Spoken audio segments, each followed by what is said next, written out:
Assalamualaikum warahmatullahi wabarakatuh.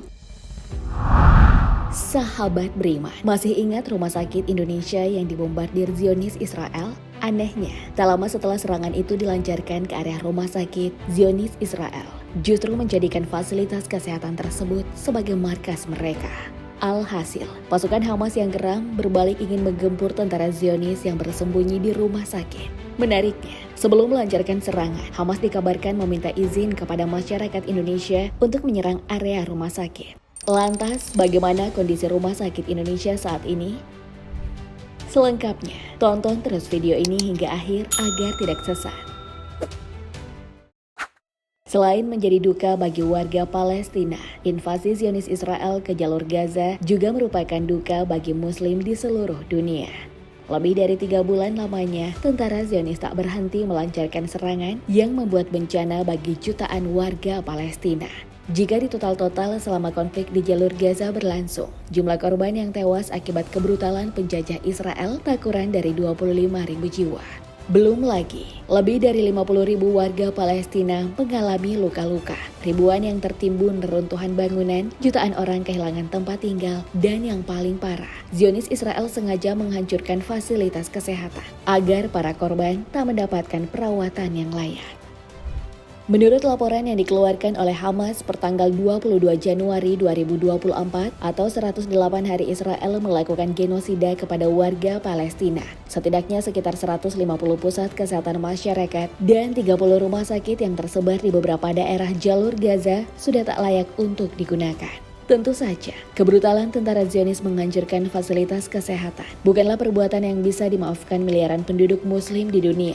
Terlebih lagi, dari 30 rumah sakit tersebut, satu di antara yang paling membekas diingatan warga negara kita adalah Rumah Sakit Indonesia yang berada di Bait Lahya, bagian utara jalur Gaza. Pasalnya, Rumah Sakit Indonesia bisa dibilang merupakan salah satu fasilitas kesehatan paling populer di Gaza. Sejak diresmikan pada 2011, rumah sakit yang menghabiskan dana 126 miliar rupiah dan murni berasal dari sumbangan masyarakat Indonesia itu menjadi pusat kesehatan yang fokus menangani para korban akibat serangan tentara Zionis. Sayang seribu sayang, pada awal-awal di mana konflik kembali pecah ketika pejuang-pejuang Hamas meluncurkan ratusan rudalnya ke markas militer Israel. Beberapa jam kemudian, tentara Zionis juga melancarkan dan menjatuhkan bom secara membabi buta ke jalur Gaza. Tak berhenti sampai di situ. Menurut pengakuan Kementerian Kesehatan Gaza, 3 hari setelah Zionis membombardir area rumah sakit, mereka juga menyiapkan penembak jitu yang menargetkan apa saja yang bergerak di dalam atau sekitar rumah sakit. Akibatnya, sebanyak 12 orang tewas, puluhan orang termasuk dokter dan perawat luka-luka, dan ratusan warga lainnya terjebak dalam rumah sakit tersebut.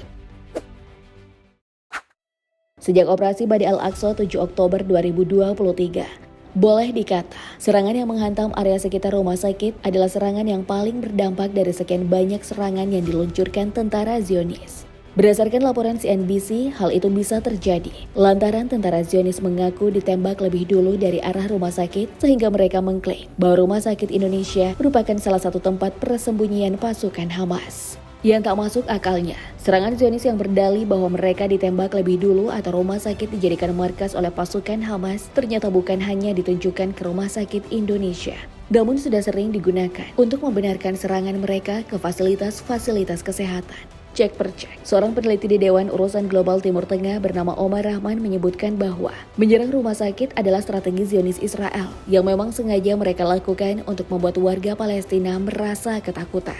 Selain itu, Omar juga menambahkan jika Israel menganggap serangan tersebut adalah bagian dari perang, yang mana dengan menghancurkan rumah sakit secara otomatis menunjukkan kepada masyarakat bahwa tak ada yang aman di bumi Palestina. Tak cukup sampai di situ. Akibat dari serangan Israel ke fasilitas-fasilitas kesehatan termasuk Rumah Sakit Indonesia, pemerintah kita juga angkat bicara dengan menuding Israel pelanggar kemanusiaan atau hukum humaniter internasional. Tak main-main pada 28 November kemarin, dalam majelis sidang PBB, Menteri Luar Negeri Indonesia Retno Marsudi mendesak anggota PBB untuk menyeret Israel ke berbagai forum pengadilan internasional atas pelanggaran nyata terhadap hukum kejahatan perang dan nilai-nilai kemanusiaan. Menurut Ibu Retno, desakan itu menegaskan sikap Indonesia yang teguh terhadap kebutuhan pertanggungjawaban dan keadilan di tengah krisis kemanusiaan di Palestina.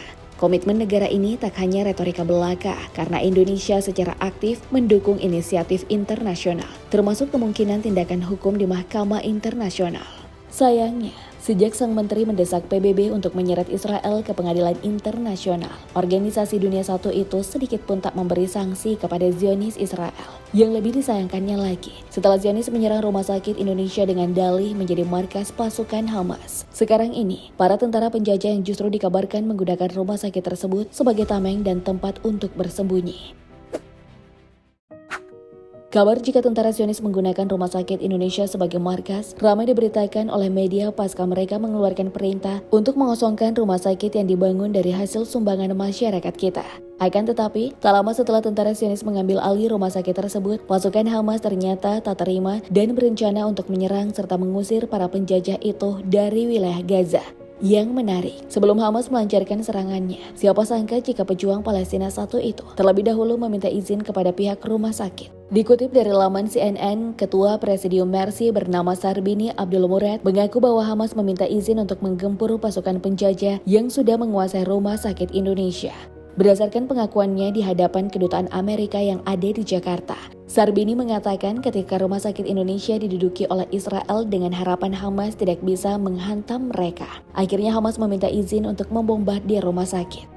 Pasalnya, selain rumah sakit Indonesia, tentara Zionis juga menjadikan beberapa rumah sakit sebagai tempat perlindungan. Padahal selama ini, tentara Zionis kerap menyasar rumah sakit di wilayah Palestina karena menuduh pasukan Hamas menggunakan rumah sakit untuk bersembunyi. Tak heran, setelah Israel menjilat ludahnya sendiri dengan menjadikan fasilitas kesehatan sebagai tameng, Hamas pun bersiap melawan mereka jika mendapat izin dari pihak rumah sakit. Sebenarnya, terlepas dari berhasilnya tentara Zionis mengambil alih rumah sakit, pemimpin Hamas dalam hal ini Ismail Haniyeh mengatakan bahwa tindakan tak manusiawi yang menargetkan fasilitas kesehatan adalah bentuk frustasi Israel yang menerima perlawanan mematikan dari pasukan Hamas. Memang, jika dibandingkan sesuai jumlah korban antara kedua belah pihak, pihak Palestina lah yang lebih banyak menjadi korban. Akan tetapi banyaknya korban dari kubu Palestina bukan karena berhadapan dengan tentara Zionis di medan perang, sebab mereka menjadi korban kebanyakan berasal dari warga sipil yang tak berdaya. Entah apa yang dipikirkan oleh Zionis Israel, yang pasti menyerang rumah sakit dan warga sipil tak berdaya sama sekali tak akan pernah menjadikan mereka sebagai pihak yang benar. Bahkan dengan tidak menyerang pun, Israel tetap saja menjadi entitas yang buruk bagi warga Palestina. Sahabat beriman, puluhan dekade warga Palestina terus dijajah. Tanah dan tempat tinggal mereka direbut, sampai-sampai harus menjalani hidup dengan serba kekurangan. Mulai dari kekurangan air, makanan, hingga pakaian layak sekalipun. Yang jadi pertanyaan, mengapa masih ada segelintir muslim yang memihak kepada Israel daripada Palestina? Bagaimana pendapat kalian? Wallahu a'lam bishawab. Assalamualaikum warahmatullahi wabarakatuh.